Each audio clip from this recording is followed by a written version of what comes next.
city that never sleeps was now the city that never died.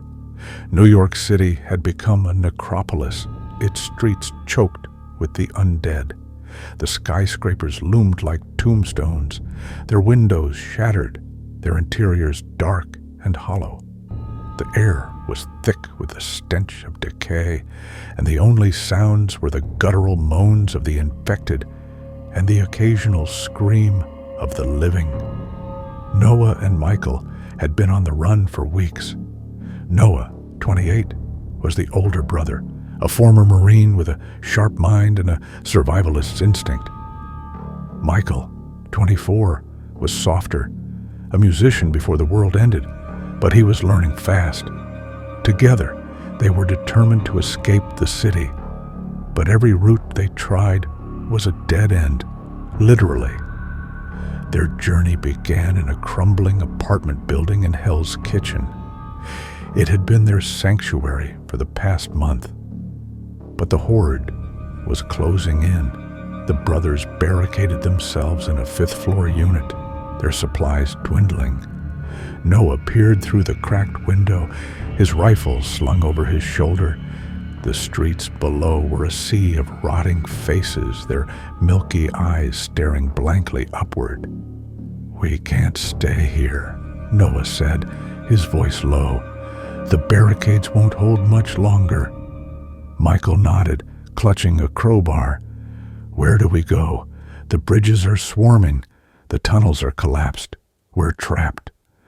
Noah's jaw tightened. "There's one way out, the subway. If we can get to the 42nd Street station, we might be able to follow the tracks out of the city." Michael's face paled. "The subway? Are you insane? That's where they're coming from." "Exactly," Noah said. "They're moving out of the tunnels. If we go against the flow, we might make it." The brothers moved at night, their footsteps silent on the blood-slicked pavement. The infected were slower in the dark, their senses dulled, but they were still everywhere. Noah led the way, his rifle raised, while Michael followed close behind, his crowbar at the ready. They reached the subway entrance, the stairs descending into pitch blackness. Noah flicked on a flashlight, the beam cutting through the darkness. The air was damp and foul, the walls streaked with dried blood. The sound of dripping water echoed ominously. As they descended, the moans grew louder. The platform was a nightmare. Dozens of infected shambling aimlessly, their bodies twisted and broken. Noah motioned for Michael to stay low. They crept along the edge of the platform, their hearts pounding. Suddenly, a scream pierced the air. A woman burst from a maintenance door, her face contorted in terror. Behind her, a swarm of infected poured out, their jaws snapping hungrily. Noah and Michael froze as the woman was dragged down, her screams cut short by the sound of tearing flesh. "Run!" Noah shouted. They sprinted down the tracks, the infected close behind. The flashlight bounced wildly, illuminating the tunnel's grimy walls. Michael stumbled, his foot catching on a rail, but Noah yanked him up. "Keep moving." After what felt like hours, they emerged into a larger station. The air was thick with smoke, and the sound of gunfire echoed through the cavernous space. A group of survivors was holding their ground, firing at the infected from behind a makeshift barricade. Noah and Michael joined them, their weapons adding to the barrage. The leader, a grizzled man named Ramirez, nodded in gratitude. "We're trying to clear the tracks," he said. "There's a train a mile down. If we can get it running, we can get out of the city." Noah's eyes lit up. "We're in." The group fought their way down the tracks, the infected closing in from all sides. The train came into view, its doors hanging open. They boarded quickly, Noah and Michael taking up positions at the rear to cover the others. As the engine roared to life, the infected surged forward. Noah fired relentlessly, his bullets tearing through rotting flesh. Michael swung his crowbar, the metal crunching against skulls. The train began to move, but the infected were relentless, climbing aboard as it picked up speed. Just as they thought they were safe, Ramirez turned on them. "Sorry, boys," he said, his gun trained on Noah. "The train's only got enough fuel for a few of us. You're expendable." Before Noah could react, Ramirez pulled the trigger. The shot echoed through the train car, but Michael had shoved Noah out of the way, taking the bullet in the shoulder. Noah roared in anger, tackling Ramirez to the ground.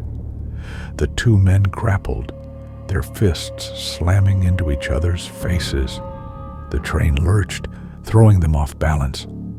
Ramirez managed to break free, but as he turned to flee, an infected lunged at him, its teeth sinking into his neck. He screamed, his blood spraying across the walls. Noah dragged Michael to his feet. "We need to get to the front of the train." They fought their way through the train, the infected pouring in from every direction. Michael was weakening, his shoulder bleeding profusely. Noah refused to leave him, his determination unshakable. At the front of the train, they found the conductor's cabin. Noah slammed the door shut, locking out the infected. The train was speeding through the tunnel, the city's outskirts just ahead. But the infected weren't the only threat. The tunnel was collapsing, chunks of concrete raining down. Noah gripped the controls, his hands trembling. "Hold on," he shouted. The train burst out of the tunnel, sunlight flooding the cabin. They were free of the city, but the tracks ahead were broken. The bridge they needed to cross partially collapsed. Noah made a split-second decision. "We jump." They leapt from the train just as it careened off the tracks, the explosion lighting up the sky. Noah and Michael landed hard, rolling down an embankment. When they came to a stop, they lay there, battered and bleeding, but alive. The brothers stood on the edge of the city, the skyline smoldering in the distance. The road ahead was uncertain, but they had each other. Noah clapped a hand on Michael's shoulder. "We made it." Michael winced, but managed a smile. "Yeah, but what now?" Noah looked out at the horizon. "We keep moving. We survive." As they walked away from the ruins of New York City, the moans of the infected faded into the distance. But the brothers knew the nightmare wasn't over. It was only beginning.